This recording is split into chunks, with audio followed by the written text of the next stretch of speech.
There are a few reasons why you may need to change out an electrical outlet. If your current plug is painted over, cracked, or maybe you just don't like the color, you can easily do it yourself.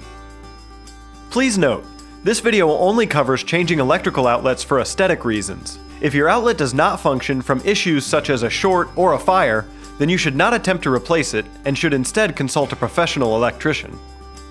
Further, this video covers only standard electrical outlets, and not GFI protected outlets. To learn more about GFI outlets, please see our other videos. For this project, you'll need a new electrical outlet, electric nuts, flathead and Phillips screwdrivers, needle nose pliers, a wire stripper, a voltage detector, and a new electrical outlet plate. First, go to your main circuit panel, find the breaker labeled for the room you're working in, and switch it to the off position.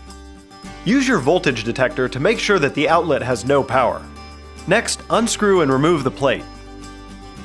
Carefully unscrew the screws at the top and bottom of the outlet that hold it in the junction box. Gently pull the entire outlet out of the wall.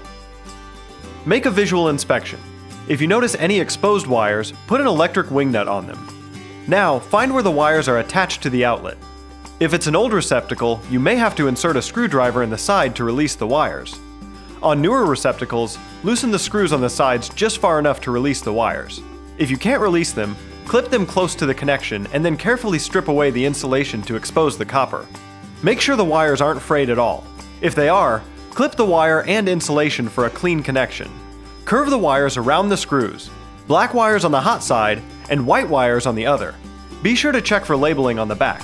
This particular outlet says hot wire on the side with gold screws. Make sure you also attach the ground wire. For the best connection, make sure that enough of the insulation is removed, so that only the copper wire is under the screw when it's attached. Some outlets have a strip gauge on the back to indicate how much copper needs to be exposed.